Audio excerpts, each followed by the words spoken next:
हरे कृष्णा हरे रामा निर्जला एकादशी 2026 पूजा विधि शुभ मुहूर्त व्रत का पारण कैसे करें आइए जानते हैं। संकल्प विधि से लेकर व्रत आप किस तरीके से बिना निर्जल रहकर भी कर सकते हैं, पूरी जानकारी इस वीडियो में रहेगी।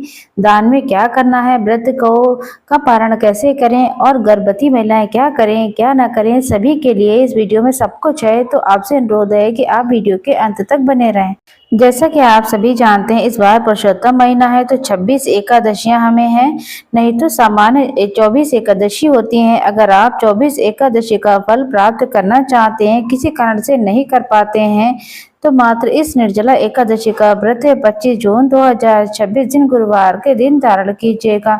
नया पहला व्रत शुरू करना चाहते हैं तो बिल्कुल कर सकते हैं। पुरुषोत्तम माह समाप्त हो चुका है, अब नया व्रत भी शुरू कर सकते हैं। ये पूजा जो है सुबह के समय ज्यादा करना श्रेष्ठ रहता है, क्योंकि पूजा का संकल्प हम सुबह ही लेंगे। सबसे पहले आपको बता दें, जिस स्थान पर आप पूजा पाठ करेंगे, जहाँ पर बैठेंगे पूजा करेंगे, तो उस स्थान को बहुत अच्छी तरीके से साफ सुथरा कर लीजिएगा और एक चौकी आप लगा लें। हो सके तो आप घर के मंदिर में ही चौकी लगा लें, नहीं लगाना चाहते हैं तो मंदिर में भी पूजा कर सकते हैं। इस दिन जल दान का महत्व रहता है, तो इस दिन सबसे पहले जल में से ही यहाँ पर श्री नारायण का जल में वास माना जाता है। इस दिन जल का सेवन नहीं किया जाता है, लेकिन जल दान किसी न किसी स्वरूप में जरूर किया जाता है। भले ही आप स्टील, तांबा, किसी भी धातु का कलश ले लें, उसे दान करने का महत्व है। कलश में सभी देवी देवता भी विराजमान होते हैं, तो मिट्टी का पात्र सबसे शुद्ध माना जाता है।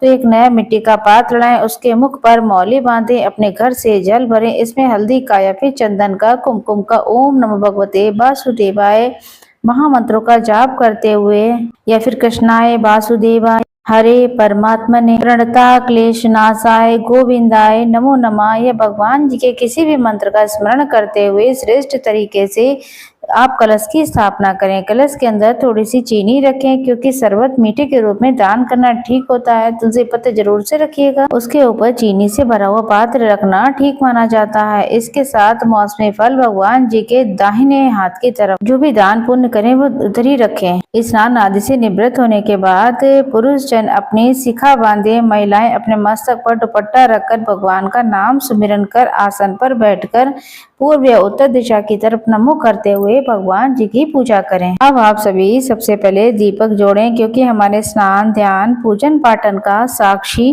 दीप देवता होते हैं। तो आप धूप और दीप चाहे तो तिल के तेल का या फिर घी के तेल का दीपक प्रज्वलित करें।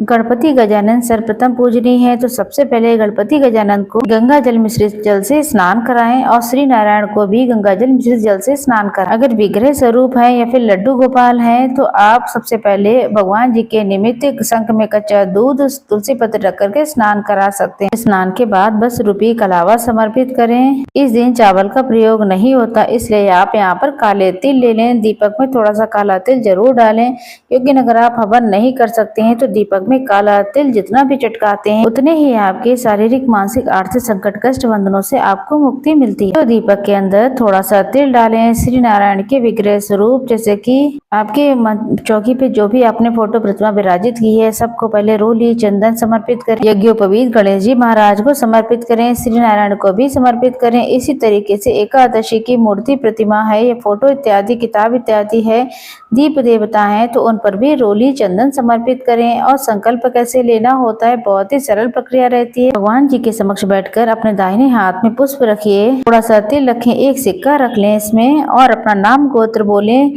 आपका नाम गोत्र जो भी है, आपका मकान नंबर जो भी है, और कहें कि श्री नारायण भगवान, आज मैं निर्जला एकादशी का व्रत करने जा रही हूँ। निर्जला एकादशी का व्रत जो है 3 तरीके से किया जाता है। एक तो निर्जल रहकर किया जाता है, 24 घंटे निर्जल रहना पड़ता है। निर्जल एकादशी का व्रत 24 एकादशियों का फल देता है। और दूसरा तरीका ये है, आप जैसे सुबह सूर्य उदय से पहले और सूर्य अस्त से पहले ही 12 घंटे का जो है, जी हाँ, 12 घंटे का भी आप व्रत कर सकते हैं। 12 एकादशी का फल मिलता है। कोई मनगढ़ंत बात नहीं है, जो शास्त्रों में लिखा हुआ है वही मैं बता रही हूँ आपको। इसका वर्णन पद्म पुराण और ब्रह्म वैवर्त पुराण में मिला है। तो सूर्य उदय से सूर्य अस्त तक भी एक व्रत करते हैं तो ये 12 एकादशी का फल मिलता है।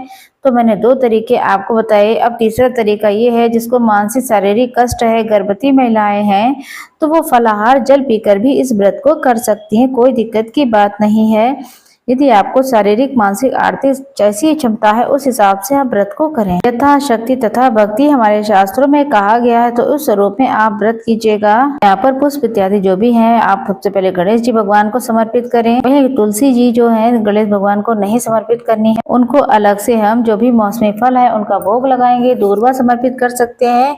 वहीं दूसरी प्लेट में और रख लें भोग प्रसाद, उसमें तुलसी पत्र इत्यादि रखकर ही आप भोग लगाएं। बिना तुलसी पत्र के भगवान जी भोग स्वीकार नहीं करते हैं, तो आप इन चीजों का ध्यान रखें। निरंतर आप भगवान का नाम जप करते रहें और साथ के साथ यहाँ पर प्रभु की प्रसन्नता के लिए लौंग, इलायची, मुख सिद्धि के लिए कमल कट्टा उन्हें बहुत प्रिय है। हल्दी की गांठ भी आप प्रभु को समर्पित कर सकते हैं। बहुत ही सरल सी पूजा है, कोई कठिन पूजा नहीं है। तो ये बात हो गई। अब यहाँ पर हम आपको बता दें, सरल तरीके से व्रत कर लेना है और 3 तरीके से व्रत किया जा सकता है। इस व्रत में रात्रि में जागरण किया जाता है और दूसरे दिन व्रत का पारण किया जाता है। तो इस तरीके से आप व्रत करें। पूजा में रही कमी के लिए दक्षिणा भी आप रखेंगे। रखी हुई दक्षिणा आप कहीं गौशाला में दान कर सकते हैं। किसी पंडित ब्राह्मण को जल के कलश के साथ, मौसमी फलों के साथ, थोड़े वस्त्र इत्यादि अगर दान करना चाहते हैं, पंखा इत्यादि जो भी आप दान करना चाहते हैं, तो पंडित जी को इस दक्षिणा को दान कर दीजिएगा। भगवान की मुख शुद्धि के लिए सारी चीजें रख दी हैं, लेकिन जल रखना बिल्कुल ना भूलें। उसके बाद अपने दाहिने हाथ में थोड़ा सा तिल और पुष्प लेकर के निर्जला एकादशी व्रत की कथा सुने, साथ ही गणपति गजानन की भी कथा सुनेगा। ये सरल सी पूजा विधि है। जब आपकी कथा पूर्ण हो जाए तो भगवान जी के श्री चरणों में इन्हें आप समर्पित कर दीजिएगा। बहुत ही सरल पूजा है। आप भगवान जी को सुबह के समय इस तरीके से पूजा करें। इस दिन निर्जल रहने का ही प्रावधान है। आप निर्जल ही रहें, प्रभु चिंतन करें, कीर्तन करें, ध्यान भजन करें, ज्यादा से ज्यादा सत्संग करें, कम बोलें, भगवान ध्यान भक्ति में अपना मन लगाएं। एक दिन पहले ही अपने बालों को धो लीजिएगा। जितना संभव हो कीर्तन करने में ही अपना समय व्यतीत करें। इस तरीके से निर्जला एकादशी की सरल सी पूजा विधि है जो मैंने आपको बताई। दूसरा, एक दीपक प्रज्वलित करेंगे कपूर के साथ में। यहाँ पर आप आरती करेंगे। ओम जय जगदीश हरे, स्वामी जय जगदीश हरे। ये वाली आरती जो है आप अपने परिवार सहित कीजिएगा। पूजा में रही कमी के लिए आप क्षमा प्रार्थी हो। जल का जो लोटा है, अग्नि शीतलीकरण जिसे कहा जाता है, थोड़ा सा जल ले लें अपने हाथ में और दीपक के ऊपर से 3 बार घुमा करके धरती पर छोड़ दीजिएगा। पूजा चौकी कब हटानी होगी? पूजा चौकी आप दूसरा दिन जब हो जाएगा, एकादशी पूरा दिन और रात्रि का व्रत होता है, पारण से पहले